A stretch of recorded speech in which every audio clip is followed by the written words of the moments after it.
Welcome to the newest episode of Beyond the Fame with Jason Fraley. I'm your host, Jason Fraley, picking the brains of the top filmmakers, musicians, and artists of our time. Legendary singer-songwriter Jim Messina performs live at the Ram's Head in Annapolis, Maryland this Sunday night. He called in to discuss his journey from Buffalo Springfield to Poco to Loggins and Messina, including timeless hits like Danny's Song, House at Pooh Corner, and Your Mama Don't Dance. Jim Messina, hey, thanks so much for joining us on WTOP. Good morning. How are you? I said morning. I can't remember. I'm in a room. It's morning. It's morning here in the DC, Maryland area. Where are you at? Where's this room that is so, the shades are pulled so tight you can't tell whether it's day or night? Well, I think I'm at the Westin Hotel, but I don't know where I'm at because I got in. I was exhausted. They gave me a room key, and I went up and went to bed. And I'm waking up right now and speaking with you. So you don't even know what town you're in. I'm not sure where I'm at, to be honest with you. Well, isn't that the life of a touring musician? Well, it is. It is. It's sad to say, but I have to let go of controlling some things in this business, because if I tried to stay on top of everything, every moment, where I am, what I'm doing, I would go nuts. Well, that's okay. Even if you don't know where you are currently, we know where you're headed, which is going to be the Ram's Head in Annapolis. This That's Sunday. Exactly what's important. Exactly. So you'll be playing. Our listeners should come on out. It's going to be at the Ram's Head Annapolis on Sunday, October 23rd, 7:30 p.m. Tell us about this current show, this tour you're on. Is there anything new material you're working out? Is it any of the Loggins Messina, classics, a little Poco? What we got? Well, I've got a great band with me right now. I've always had really good musicians with me, but I moved to Tennessee, and most of my guys were either spread out in California or New York, and it was getting a little difficult to be able to try to rehearse and do the things. So over the last probably 9 months or so, I've been working on getting a group of people who can do this material, and I have just some super players. I've got Jack Bruno on drums, who used to play for Tina Turner. He's just such a great groove player. I've got a young man who's about my son's age, 31, on bass and vocals, and he's just super. Just a great player. James Frazier's on keyboards, and I've taken a lot of the arrangements, since I only have one horn player, and that's Steve Nieves, who's just, again, phenomenal percussionist, singer, and sax player. A lot of the arrangements have been, I brought them up to as close as I can get them to the original ones, especially with Loggins and Messina. Not having two horns, it makes it a little difficult, but I've arranged a lot of the horn parts to be played on a B3. So in the old days, when I used to go watch people in LA at like a trio, a B3 guitar player, and a drummer, it sounded like there was 10 pieces coming out of them. So I've managed to get the arrangement so I can get as much as I can of the original parts. So we'll be doing everything from probably Watching the River Run in Pooh Corner, Danny's Song. We moved through that into some Poco stuff like Follow Your Dreams, You Better Think Twice. I'm doing a tribute right now to Rusty Young, because he passed this last year. With Kind Woman, because that was the first song I worked with him on and met him on. And then, we do some country stuff, like Listen to a Country Song, Holiday Hotel. I don't know if we'll be taking a break. Sometimes we break for intermission so people can do that wonderful thing they need to do. And then, but we'll be doing the trilogy. We'll be doing Be Free. We'll do Angry Eyes, Probably Your Mama Don't Dance, You Need a Man. It moves from an acoustic evening into a country electric evening into really almost a Latin jazz with all the material that I've done over the years. Wow, that is quite a set list. You're just rattling off, some of the biggest hits throughout the entire music history of the last couple decades. Everyone's got to come check it out.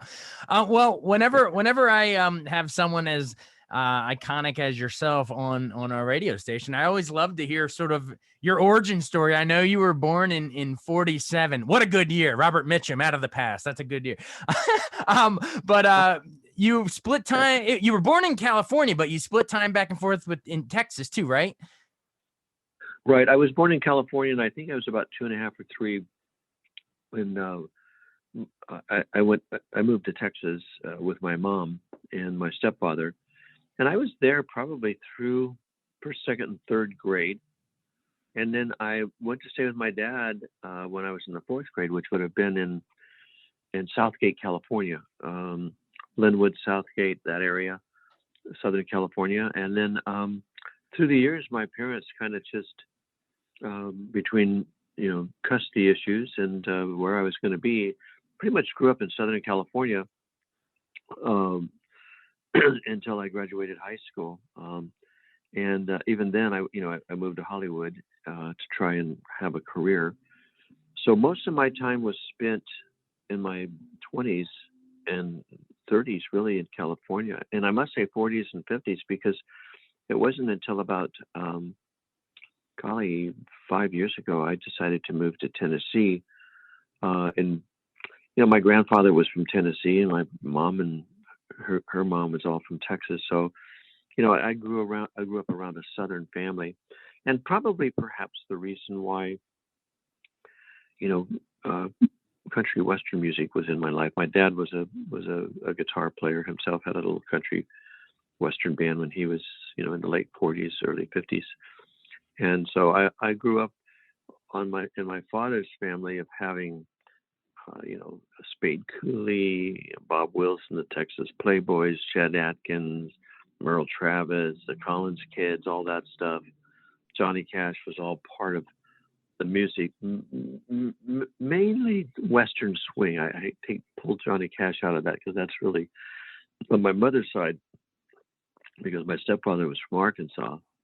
They were really into Johnny Cash and Hank Snow and Hank Williams and all that stuff. So there was quite a cross section of music in my life.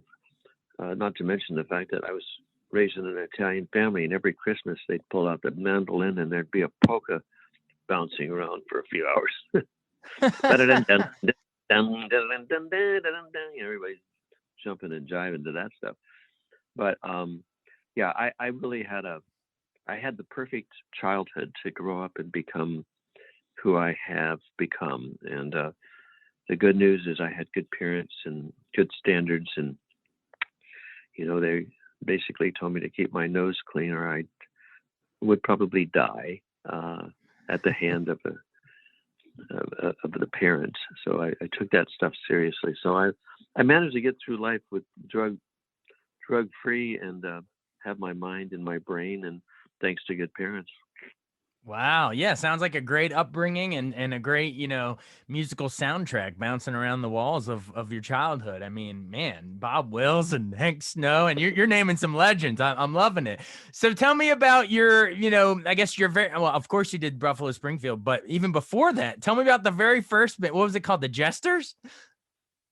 Yeah, I had a group in high school. I was 15 years old, called Jim Messina and the Jesters. And I started when I moved from Southern California to the Inland Empire. My parents, in the ninth grade, took me out to live in, golly, I guess it would have been Santa Barbara County, Riverside, that area, Grand Terrace. I was bummed out because I was living at the beach, and I had all those beach bunnies and beach boys and all that stuff was my lifestyle. And suddenly I was living in the land of the future farmers of America, and did not relate to raising cows or chickens or ducks and all that stuff, although I do now. Right, right. uh, uh, but anyway, I was bored, and my grandma said, "Hey, there's a young kid at the end of the street who's plays saxophone. Maybe you should get together with him. Maybe you guys can." So I did. That was David Archuleta, and that summer before I entered high school, we found a bunch of kids around that played music, and we managed to get a job at the Grand Terrace Country Club, which was basically, its members consisted of mainly Air Force Base folks, and of course we all know that pilots and sailors, the only way they can keep their equilibrium is to have a little bit of alcohol in their diet so that they can make that balance. And of course, on the weekends, pilots used to go up there and have dinner and have a few cocktails and So we would entertain their kids down at the pool house and with music, and we were paid with Shirley Temples, which I thought was quite a treat in those days. Man, you were getting hammered on Shirley Temples. I was getting hammered on Shirley Temples, and but anyway, that's where it sort of started. And then I went into high school and had a band all through high school, and eventually that band down there was called the Boutonnieres. And then we went to the Pendletons for the surf thing that was going on, and then we went to the Jesters. I don't know why that happened, but it happened, and yeah, I played, you know, pop music for us. You know, that was mainly surf music and the tunes that were, you know, that were happening around the kids in our culture. But somewhere in there, somebody discovered me and decided they wanted to cut an album for Audio Fidelity. And at 15, I recorded an album called The Dragsters with Jim Messina and the Jesters. And oddly enough, that album came back around a year or so ago. It's become some sort of a cult thing in the surf world. And there's even I have, what do they call it? A tribute band for Jim Messina and the Jesters out there. Wow. And so we got the folks to re-release the album, and I actually sell it at the gigs. I think it's a fun little thing to hear. I mean, at 15 years old, you can certainly hear all the angst as a guitar player. That's cool. Especially They can pick that up at your shows and get a taste of the early days. That's great. Yeah. Well, Absolutely. so tell me, how do you get from there to Buffalo Springfield then? Because obviously Springfield, I mean, iconic group. They had maybe only like 3 albums or something like that. But you joined on for the last one, right? Last time around. Right. I was the recording engineer on their second album, Buffalo Springfield Again. And then when they came back, they asked for me again to work with them. And during that period of time, they were having issues with their managers and producers. I guess they were both the same thing. Ahmed Erdogan at Atlantic had asked me if I would consider producing the band. And I had, you know, produced records before that we had, you know, with my partner, Mike Duro. And I said, yeah, you know, why not? Geez, you know, it sounded like, I mean, I liked the band. They were some of my favorite music that they created of all the groups that I was working with as an engineer. Yeah, of course.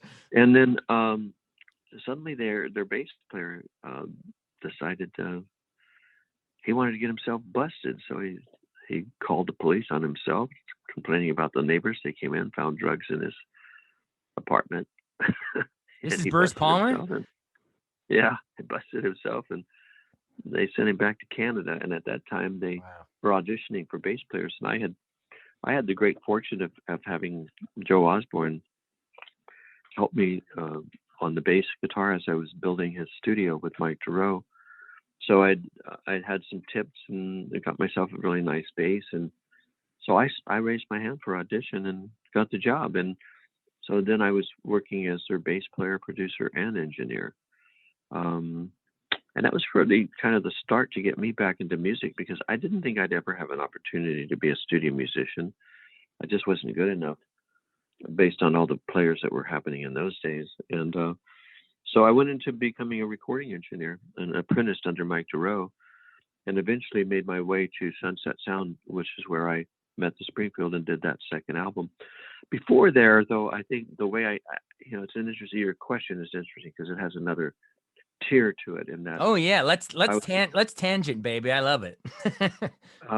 What happened was I was working at Sunset Sound, and one morning I came in, and the gypsy who was the manager of the studio said, "Listen, can you be in tomorrow morning around 10?" She says, "I have a client coming in, just a demo, you know, one voice, one guitar." And I said, "Well, yeah, I guess if I don't, you know, leave too late tonight." So I show up the next morning at 8:30 and start setting up the mics. And I said, "Who's coming in today?" And she said, "Well, it's David Crosby." I said, "David Crosby?" I said, "Is that Bing Crosby's son?" She goes, "I don't think so, but don't ask." You know, one of those things, just don't ask. So anyway, I set up a mic and all that stuff, and he came in finally, and he had this, looked like a little water tank in his hand. And I said, "What's that?" And he says, "Well, this is a lava lamp."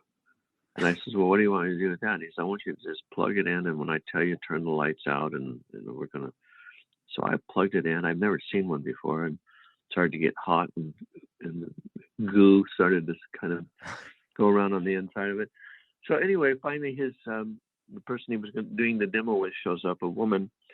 So we set up the mics, and we went through the whole thing, turned the lights out, and as we're going from song to song, I'm thinking, wow, these are really nice lyrics, and Yeah. and the woman was very pretty, and I just got smitten and mesmerized all at one time over her and her music. And so at the end of the session, I asked, who's the producer on this? And he goes, oh, that would be me, David Crosby. And of course I didn't ask.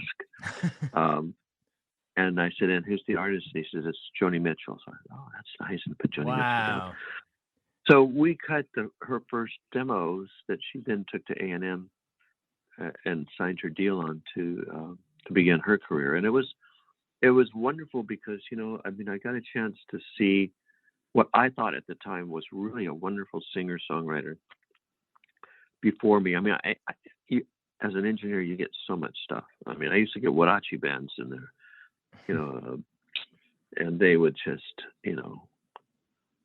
I'd ask them to count off. They couldn't speak English. They go, and then, and I thought, how am I ever going to edit this stuff? So I had all kinds of folks come in. So this was the one time at that point in time that I really thought she was fantastic. And it was great to hear an artist actually become successful who, in my opinion, really deserved that success. Wow. So you got to see Joni Mitchell and there on the ground floor, and of course, David Crosby. Was he in the Byrds at that point, or was that before? I want to say he was probably transitioning.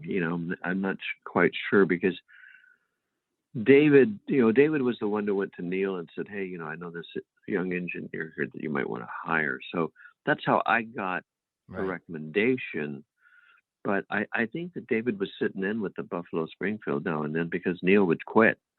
And so he would come in and sit in. I don't really know that history. I wasn't interested in the history in those days. I was just interested in getting my sessions done and get home, Right, exactly. But either way, so basically, just to bring it back around and to underscore it for the listeners, so you were engineer on the second Springfield album, and then you actually joined the band and even wrote a song or two on Last Time Around, right? You wrote Carefree Country Day on there, but damn, am I looking at the songwriters on that album? Neil Young, Richie Furay, Stephen Stills, you. Come on, that's insane. Well, it was, it's just a really talented group of people. And, I really enjoyed, I met Neil first when I first came in, and I thought he was the producer of the band on the second time around. Excuse me, Buffalo Spring again is what it was, Buffalo Springfield again. Yeah. And, he's very professional, and I always got along with him very well. He always seemed to know what he was looking for, and what he didn't, he would certainly ask. Stephen, on the other hand, was more of the artist,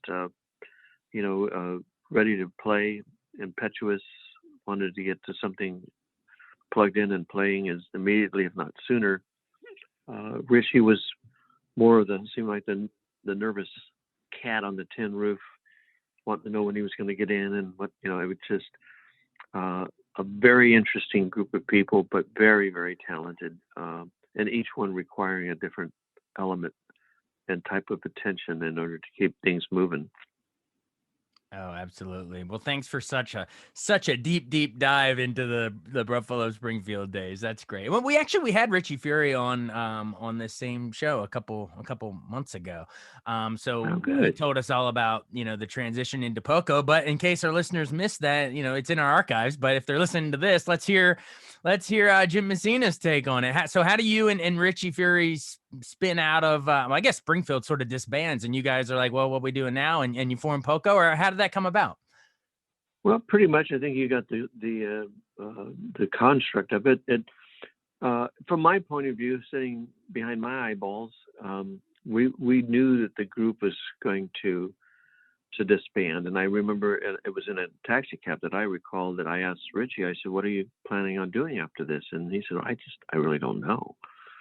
And I said, "Well, would you maybe want to form a group?" And he says, "Maybe, I don't know." And I said, "Well, you've written songs like Kind Woman, and you've written Child's Claim to Fame, and you seem to be moving in a more country vein." I said, "I don't think we'd have much luck moving in a folk rock direction, but perhaps maybe if we, did more country rock as opposed to what we were doing with Buffalo Springfield, it might work for us." And he said, "Well, I'll think about it." And so, we both had that on our mind, but it wasn't. We were still in Springfield at that time, and I had just gotten back from New York with Richie, and we had recorded Carefree Country Day and Kind Woman. I can't remember the other tunes we did, but I just didn't. What happened is the guys didn't show up for their sessions. Ahmet had asked Neil and Steven and Dewey and the two of us to go to New York and get these songs recorded because they weren't getting into the studio like they should be. So while we were there, I realized Neil didn't get on the plane, and Steven did, but he kind of got lost down in the village on session day. And Dewey, as most people know, he's a very spiritual guy and has a tendency to indulge in the spirits.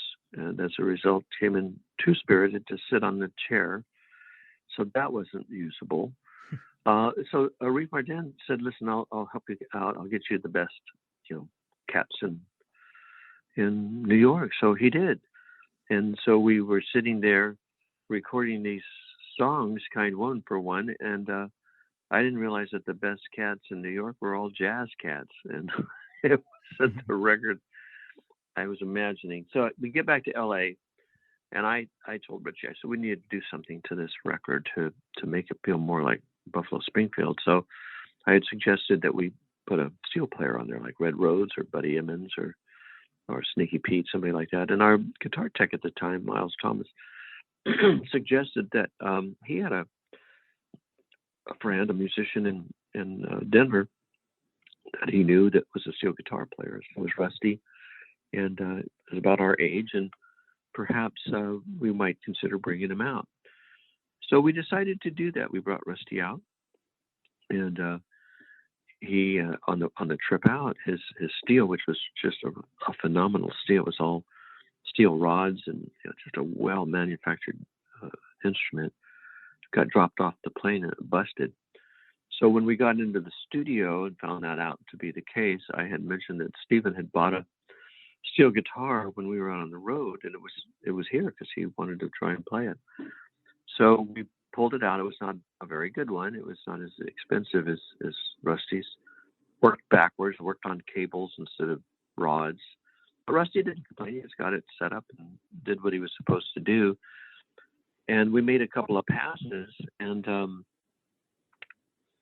I looked at Richie and I said, "Wow." I said, "This guy is really good. And maybe this is what we need to think about if we're going to create that group that we were talking about." So in my mind, it all started really at the Buffalo Springfield session with Rusty, he and I having had that conversation, subsequent to which we began to, when the Springfield broke up, we began to pull those elements together. Stone Country Band was Ricky Nelson, and Randy Meisner was playing in that band, and we worked to try to get his interest to become a part of it. And Rusty knew George from Bonsai Creek that was in his band in Denver, so we brought him out, and that was really the beginning of Poco. I had a number of relationships, having worked in engineering and as a producer. I got some free studio time so we could get some recording done, so that we could submit it to Atlantic Records, and that was sort of the genesis of how it all sort of began. Wow. Thank you so much for another. You went so deep into Springfield and into the formation of Poco and how that went. That's fantastic. Well, you've been generous with your time, but my listeners will kill me if we at least don't go into Little Loggins and Messina stuff. So tell me about how, I know there was Clive Davis involved, Columbia. Well, actually, it's kind of similar to what you were saying about how you started with Springfield as an engineer and then joined the band. It's similarly, right? You originally you were going to just produce Kenny Loggins, and then you and Clive Davis were like, well, why don't you sit in with them? Sorta. Let's hear your version. Well, what happened is I was producing the last Poco record. It was around July. We were doing Deliverin', and I was asked by Don Ellis, who eventually went to work. Actually, he might have been working at that point as a talent and talent for Clive Davis, artist development, I guess they used to call it. He said he had a friend who he'd worked with at Discount Records named Dan Loggins, who had a little brother that they would wanted to get some music to me to listen to, some tapes. And I said, well, not now, but when I get back. I'm right now finishing this record, and I was trying to train Paul Cotton. He was riding with me, staying with me in the rooms as we were traveling on the road, so I could help him learn his parts because I was going to be leaving at the end of the year.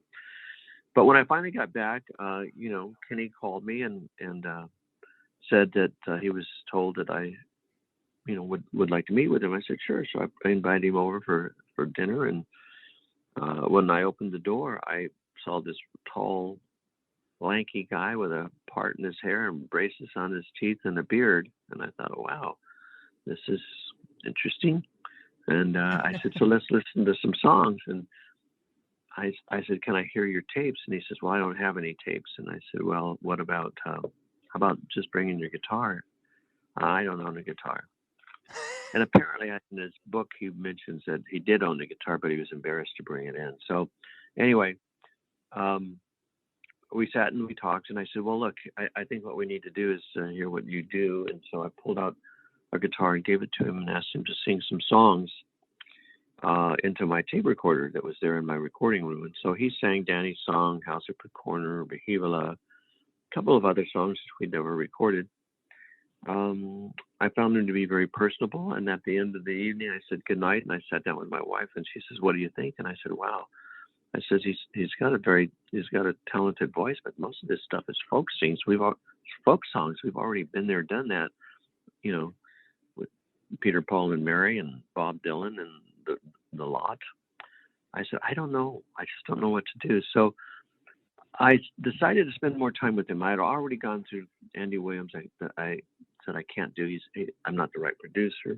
Olivia Newton-John was a wonderful artist, but again needed a different person than myself.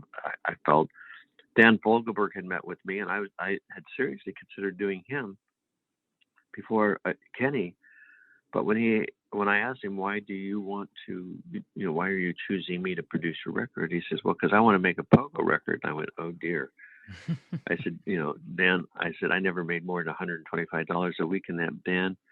I said, it was too rock for country radio and too country for rock radio. And I said, I just cannot do that again. You're going to need to find somebody else to make that record. So Kenny was about 9 months into my deal with CBS, and I hadn't done anything really except reject stuff. And the more time I spent with him, I realized that he did have a desire to do something other than folk music, and started listening to some of the demos that he'd created for ABC Wingate. And he'd love, because of his voice, he'd love to, if someone say, we need a Leon Russell song, he's so great because he could make his voice sound like Leon Russell. Or if they wanted to hear an Elton John song, they could do that. And I thought, wow, if he can do that, then he can certainly find his own voice, and we just need to get the material. Long story short, we finally got to the point where, I accepted it, but he didn't have a band, he didn't have a manager, he didn't have an agent, he didn't have an attorney. And in order to make this record, he would need all of that. Plus, he would need a band to be able to go out and promote the record. So I began putting the band together for him, which was Merle Briganti and Larry Sims, who were in the Sunshine Company. They opened up for Puckle, which is why I knew them. Al Garth lived below me in a house apartment that my wife and I lived upstairs in, and I would hear him play sax and violin. John Clark was about 17 when we met him. We had to get his parents' permission to even get him out on the road. Michael Amardian was a friend of Kenny's. Kenny brought Michael into the project, although he did not want to be on the road. He was willing to help us get the arrangements together. So, a long story short, by the time it was, I'd cut this album in demo form maybe 2 times after maybe 9 months of doing it. I realized that the only way, in my opinion, it was my opinion, that he was going to be successful on this venture was that he needed to be out on the road, and he needed someone to help him walk through all of this because he just was not experienced. So I suggested, by this time, he'd been borrowing my guitars, and I'd been giving him material of mine, Peace of Mind and songs like that, listen to a country song. I thought perhaps maybe we should discuss the idea of me sitting in with him on this record. I would take some tunes, some of the ones that I wrote, give him some of the songs that I wrote, and then be there for him as we were on the road, and introduce to him, my audiences, which at that time would have been Buffalo, Springfield, and Poco. Yeah, and I thought it was a great way to create an entree for Kenny Loggins to begin his solo career. And not to mention, it was just it of course launched his solo, and then you did your stuff too. But it rolls off the tongue. Loggins and Messina. I guess it could have been Messina and Loggins, but Loggins and Messina, it rolls off the tongue a little better. Iconic duo.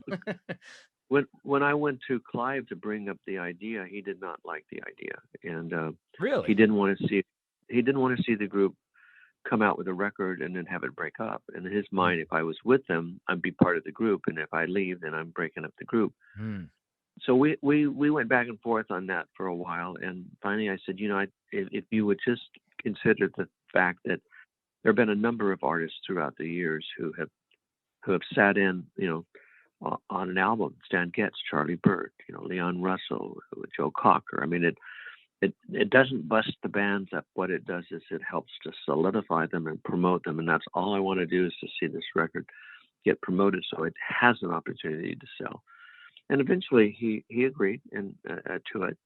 And then when it was so successful, he came back and said, would you consider, working with the group as a duo?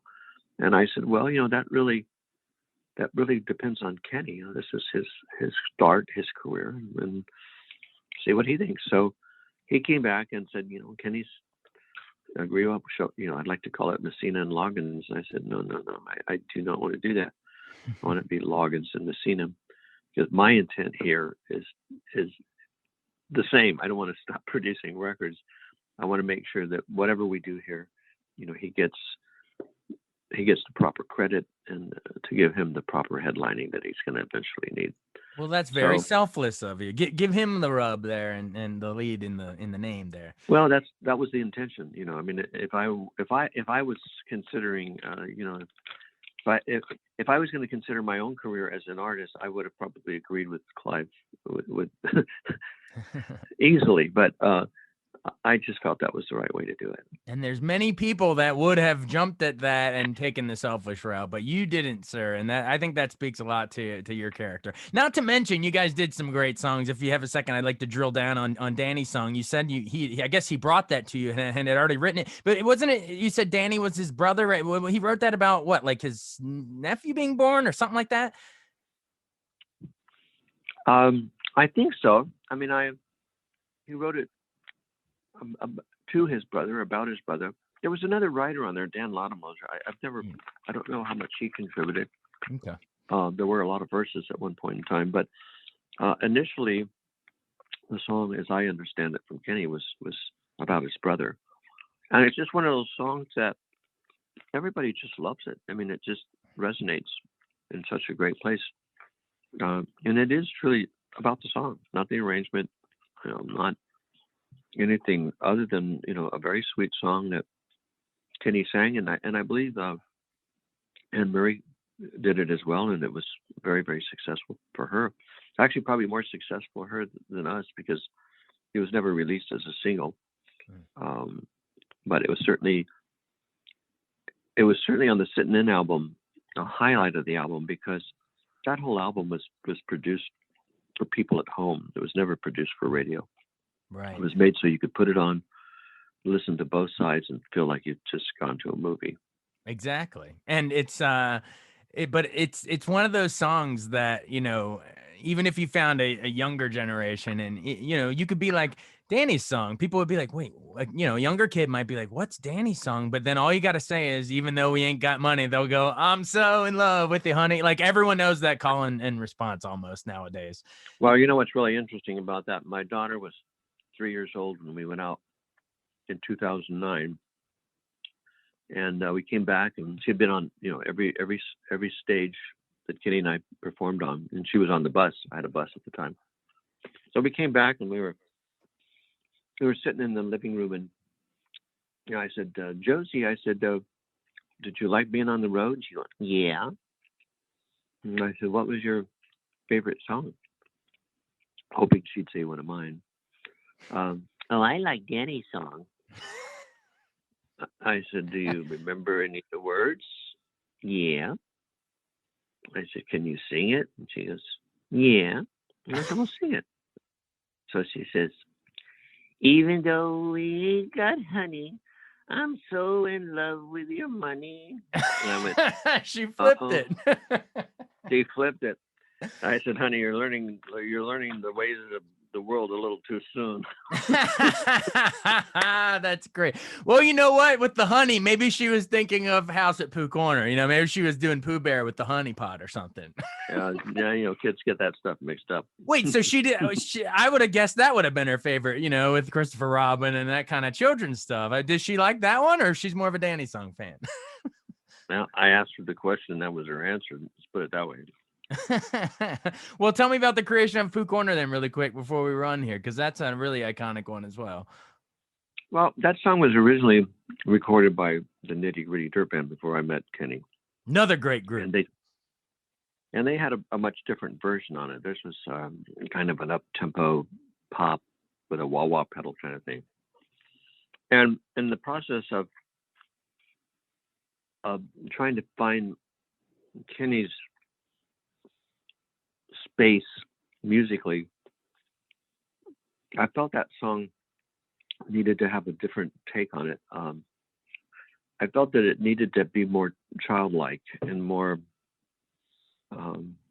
accessible on an ethereal level, so that it had more dreamlike, and that maybe it would have a better, a better perspective in terms of the depth of what he was trying to talk about. So I sat down with him, and we started playing around with doing it in a more classical Baroque way. In fact, I even had him sit down and start learning some Baroque parts where they were counterparts on the solo, for instance. If you listen to the original, there's classical guitars playing in there, and that's Kenny and I, and I'm bringing it into a whole other dimension. In those days, Michael Amartyan, as I said, was the keyboard player on it. There weren't really any synthesizers, and they were just starting to come out with different kinds of pianos that sounded different. They were more, they were more sine wave oriented, and there was an instrument called a farfisa, and it had the sound on it, and it sounded like sleigh bells, dun dun dun dun dun dun, that kind of a thing. And we added our percussionists actually on sleigh bells to give that feeling that it could be winter, right? Nice. And again, I love making my arrangements. I like having some sort of depth to them in terms of connotating images that may or may not be in the theater at the time. So we worked that arrangement out to really be more childlike, to be more ethereal, to have a quiet feeling to it, so that it's something you could play and people would get a different sense than the original way. And it turned out to be a really, really great arrangement for that song for him. So I was very proud of how that, and he really worked hard to get the guitar parts the way they needed to be, and it just turned out really great. It really did. And you know what? It goes both ways because, you know, you did a great cover of the Nitty Gritty and made that your own. But then with, you know, like with Your Mama Don't Dance, you would have you know, Elvis, you would have Poison, you know, everyone would cover your version. So, you know, you get Right. to be on both sides of that cover dance. Mhm. But why do you think that song, why do you think Your Mama Don't Dance works so well? Is it just because every young listener can relate to that generation gap, you know, your parents just don't understand kind of thing? I think that's exactly it. And regardless of whether Loggins Messina recorded it or Poison, that song has been recorded by so many artists in so many other countries. And I can't think of any other reason other than the generation gap, really. I mean, was it Socrates that said, you know, this generation of kids just do not appreciate their parents? You know, I mean, it's been going on for a long time. Right. Man, Socrates had it all figured out long ago. Awesome. Well, thanks so much for joining us. You've been really generous with your time. Thanks for covering all those different iterations. And there's so You much of your bet. solo career even after Loggins and Messina. But well, I guess let's sort of round it out this way just to bring it full circle. Like, what were you was it freeing to find, you know, go off and do your solo stuff after that, and at the same time, how excited were you to watch Kenny Loggins? You know, you said you wanted it to be a launching point for him to begin with, the duos, and go on and do his own stuff, but was you know, was it rewarding to watch him, you know, have all that success with Caddyshack and Footloose, Top Gun, and all that stuff? Well, yes, because I mean, the intent was to, at the time, I mean, you have to understand that my job with Kenny as a producer was to work to make him successful. And we can only, you know, we can only do so much. In the beginning, you know, I needed him to be successful for him as much as I needed him to be successful for me. And the only way to do that, in my opinion, was to take the tools that I had at hand and deliver to get him out there, promote him, and get him in front of the stage. Afterwards, you know, there's always going to be a point in time when people move on. I mean, it's like the Springfield, they moved on, Poco moved on, L&M will move on. I find it to be a credit that the people that I work with go on to become successful or continue to be successful. Otherwise, I would have been a bump in the road that would have deferred that wouldn't be quite a very good compliment. But when it comes to my own career, I had not really thought about having one even after Kenny. I was sick from traveling. I couldn't digest food. It was just too much stress between Springfield, Poco, and Loggins and Messina. I took a break there for about 3 years to just get healthy again. And by the time I started my career, music was beginning to change pretty drastically, and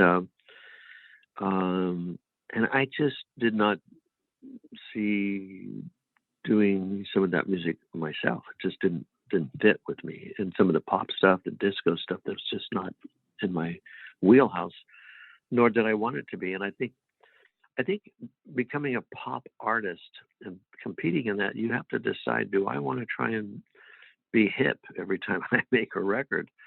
And you know, that's an interesting goal to shoot for. In Kenny's case, he has an incredible voice that, you know, he could do anything, and he was fortunate that during that rough time for many of us, you know, there was a situation that was going on with the record companies that they had all dropped their promotional teams because independents had become so popular, and it meant they didn't have to, you know, pay salaries, they didn't have to pay office space, they didn't have to do a lot of things that was expensive, and by having independent promotion involved, it gave them the opportunity to focus on other things. And but little did they know that the government would have a Senate investigating committee start looking into a number of these folks for misbehaving. So those of us who released records in the late 70s, 70, well, more like the maybe early 80s, I think, 82, 83, there was a lot of stuff going on where we didn't get promoted on our records. My solo records did not get promoted because of those Senate investigating committees, as did Patrick Simmons. And I think Michael McDonald had released some stuff during that point in time. And all of our records that we released, they just get lost. And it can be very devastating, to your career and keeping your audience up there. So it doesn't matter how good your records are at times if you don't have the right promotion behind them. Mm-hmm. And fortunately, the movie industry has never had the cuffs put on in terms of how much they spend to promote, a film. So to have a good song in a film that's being heavily promoted by the movie company is always a great advantage, I think, to any artist. There's so many artists.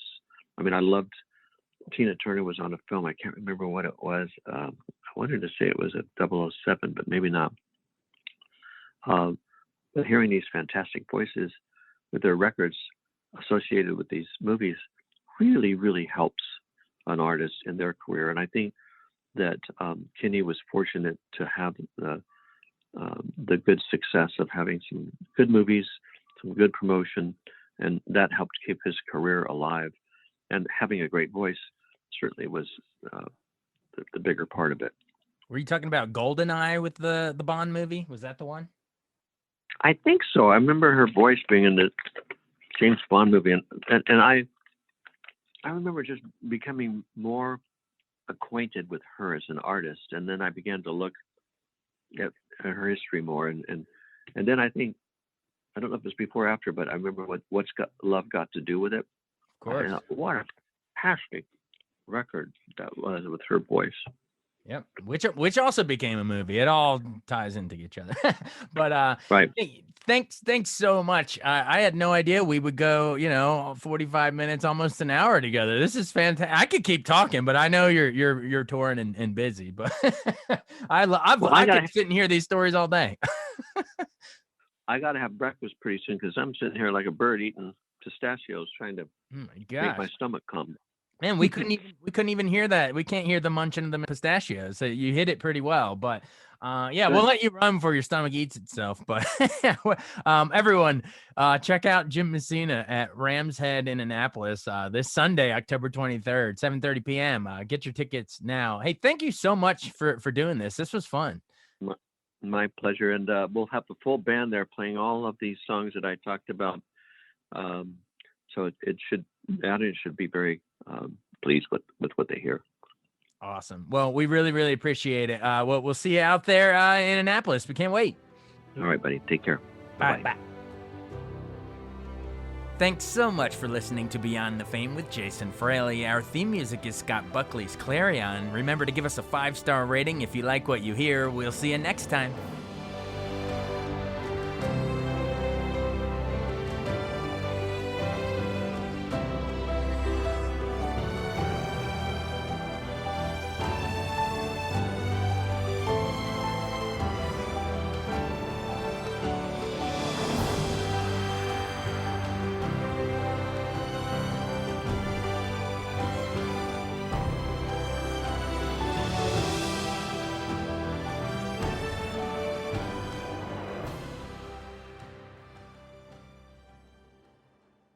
I wanted to take a second to tell you about an app I really enjoy. Living in the DC area is great, and Podcast DC gathers all of the local shows that I like all in one local app. Health, sports, local news, politics, and so much more. Podcast DC is the new local app with hundreds of DC area podcasts to choose from. I can earn exciting rewards just for listening and share the podcasts I love instantly. Available in the App Store or in Google Play, listen local with Podcast DC.